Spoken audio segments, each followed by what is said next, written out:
हम डायरेक्ट से इनडायरेक्ट बनाना सीख रहे हैं, जिस क्रम में तमाम सारे नियम आपको बताए जा चुके हैं। इसीलिए डायरेक्ट से इनडायरेक्ट बनाते समय हमें बहुत सारी तैयारियां करनी पड़ती है। जैसे असर्टिव सेंटेंस में साधारण नियमों की जानकारी हो, और जैसे हमने बताया था कि पहले डायरेक्ट से इनडायरेक्ट बनाते समय कामा तथा इन्वर्टेड कामा को हटा देते हैं और कंजक्शन दैट का प्रयोग करते हैं। उसी तरह से बताया था कि यदि रिपोर्टिंग वर्ब प्रेजेंट टेंस और फ्यूचर टेंस हो तो रिपोर्टेड स्पीच में कोई परिवर्तन नहीं करते हैं। सेज टू का टेल्स और सेज टू का टेल और सेज टू का टोल्ड बता देते हैं। सेज है तो सेज ही रहने देते हैं, सेज है तो सेज रहने देते हैं, से है तो से रहेगा, सेड है तो सेड ही रहेगा। अर्थात बिना इन सबके साथ टू जरूर लगा हो तभी चेंज हो सकता है, नहीं तो नहीं कर सकते। और उसी तरह से आपको हम डायरेक्ट से इनडायरेक्ट टेंस में भी परिवर्तन बताया है, लेकिन आज बताने जा रहे हैं कि बिना टेंस जाने हम कैसे डायरेक्ट से इनडायरेक्ट बनाएं। तो बिना टेंस जाने आप डायरेक्ट से इनडायरेक्ट कैसे बनाएं, इसके लिए लिखा है कि बिना टेंस जाने कैसे डायरेक्ट से इनडायरेक्ट बनाएं। तो यहाँ लिखा है कि डायरेक्ट यानी वर्ब की फर्स्ट फॉर्म हो, अर्थात वर्ब की फर्स्ट फॉर्म हो, यानी जिस कर्ता में आई, ही, सी, इट तथा एक वचन करता हो तो उसमें वर्ब में यस अथवा यस लगा होता है प्रेजेंट इंडेफिनिट में।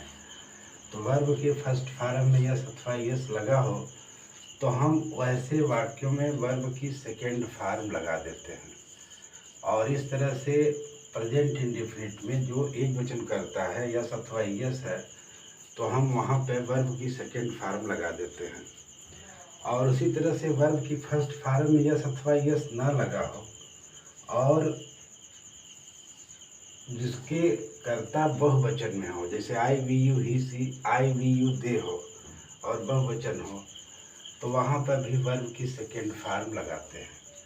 उसी तरह से अगर जो प्रेजेंट इंडेफिनिट में डू डज लगा है तो डू डज लगा है, वर्ब की फर्स्ट फॉर्म हो तो वहाँ डिड लगाते हैं और वर्ब की फर्स्ट फॉर्म लगाते हैं। उसी तरह से इज एम आर हो और वर्ब की आईएनजी फॉर्म हो, अर्थात जिसे प्रेजेंट कंटिन्यूअस टेंस कहते हैं, ऐसे में इज एम आर के स्थान पर वाज वेयर लगा देते हैं और वर्ब की आईएनजी फॉर्म लगा देते हैं। इसी तरह से हैज हैव है और वर्ब की थर्ड फॉर्म है तो वहाँ पर हैड धन वर्ब की थर्ड फॉर्म लगाते हैं। उसी तरह से हैज बीन है, हैव बीन है और वर्ब की आईएनजी फॉर्म लगी हो तो हैज हैव को दोनों को हैड बीन में चेंज कर देते हैं और वर्ब की आईएनजी फॉर्म लगाते हैं। उसी तरह से डिड हो या वर्ब की सेकेंड फॉर्म हो, डिड लगा हो अथवा वर्ब की सेकेंड फॉर्म हो तो उन सब में हैड लगा देते हैं और वर्ब की थर्ड फॉर्म लगाते हैं। वाज वेयर हो लगा हो तो वाज वेयर के स्थान पर हैड बीन लगाते हैं, उसके साथ जो भी क्रिया हो वो लिखते हैं।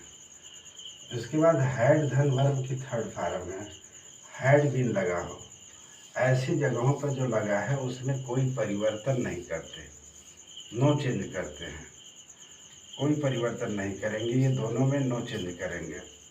उसी तरह से कैन है तो कैन का कुड कर देते हैं, सैल है तो सैल का शुड कर देते हैं, विल है तो विल का उड करते हैं।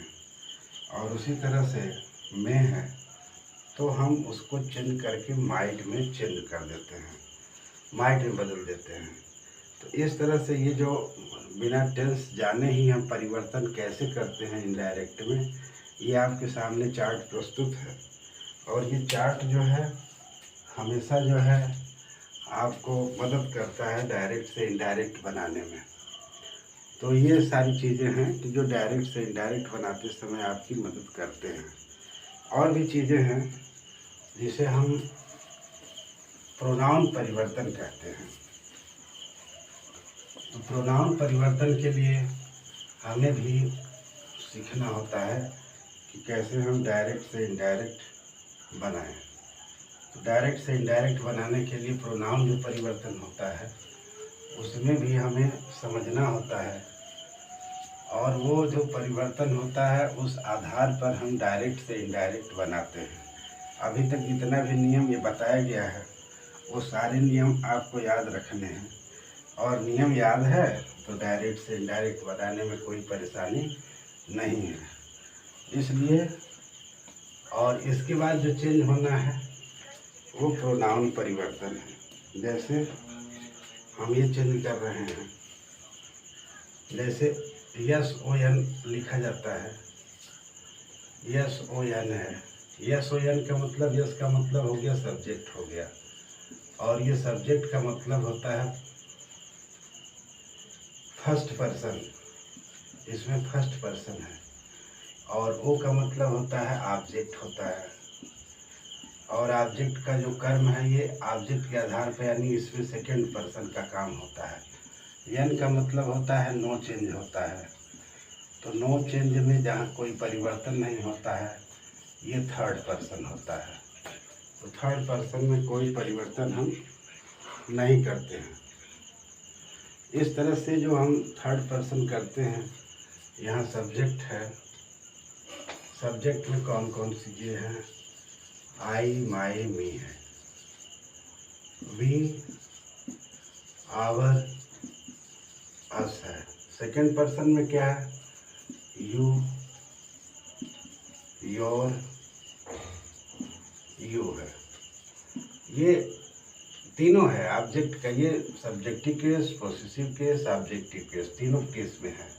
तीनों केस का जो परिवर्तन है वो सभी सब्जेक्ट के आधार पर होगा, लेकिन थर्ड पर्सन में है, जैसे है ही, हिज, हिम है थर्ड पर्सन, सी है, हर है, दे है,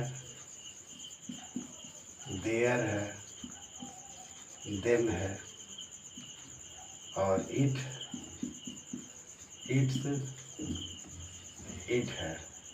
और थर्ड पर्सन में राम भी आ जा सकता है, श्याम भी। ये जितने भी नाम हैं ये सब थर्ड पर्सन के अंतर्गत आते हैं। तो इन सब में हम कोई परिवर्तन नहीं करते हैं। तो यहाँ पे है, हम इसमें कोई परिवर्तन नहीं करेंगे। इस तरह से है ये, कोई परिवर्तन नहीं करते हैं। आई माई मी का जो संबंध होगा, वी आवर का जो संबंध होगा, वो रिपोर्टिंग वर्ब के सब्जेक्ट से होता है। इसका मतलब ये क्या है, ये रिपोर्टिंग वर्ब है। ये रिपोर्टिंग वर्ब का सब्जेक्ट आप लगाते हैं, तो रिपोर्टिंग वर्ब का सब्जेक्ट जो भी होगा उसी आधार पर फर्स्ट पर्सन को चेंज करेंगे। ऑब्जेक्ट का मतलब है रिपोर्टिंग वर्ब के ऑब्जेक्ट से जो संबंध होगा, जो ऑब्जेक्ट होगा उस आधार पर इसको हम चेंज करते हैं। लेकिन थर्ड पर्सन है ना, वो रिपोर्टिंग वर्ब के सब्जेक्ट से परिवर्तन होगा, अन्य रिपोर्टिंग वर्ब के ऑब्जेक्ट से परिवर्तन होगा। तो इस सब में कोई परिवर्तन हम नहीं करते हैं। उसी तरह से है, अगर जो हमें और जानना है तो जैसे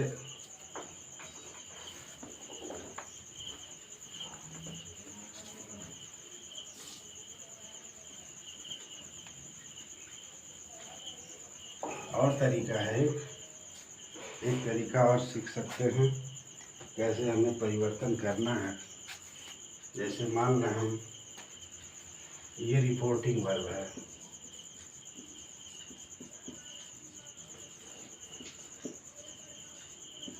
और ये रिपोर्टेड स्पीच है।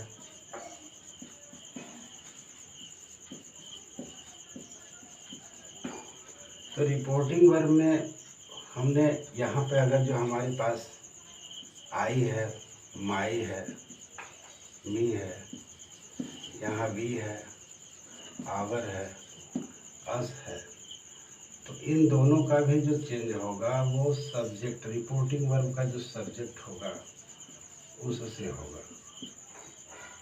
इससे हम चेंज करेंगे। उसी तरह से यहाँ पे यू है, योर है, यू है, इसका जो परिवर्तन होगा ये रिपोर्टिंग वर्ब के ऑब्जेक्ट से परिवर्तन होगा। उसी तरह से ही, हिज, हिम है, सी, हर है,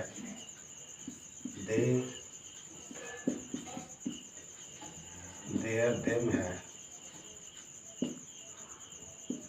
इट है, या कोई नाम है, कोई भी नाम हो, सीता हो, गीता हो, चिल्ड्रन हो, बॉयज हो, ये जो है इसका मतलब नो चेंज होता है।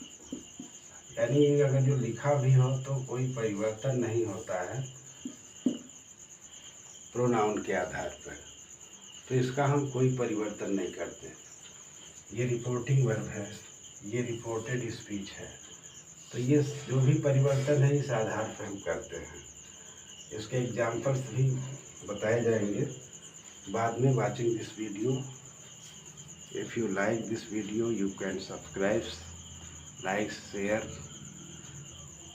and bell icon you press, which you can found the latest video from the Kotil study point.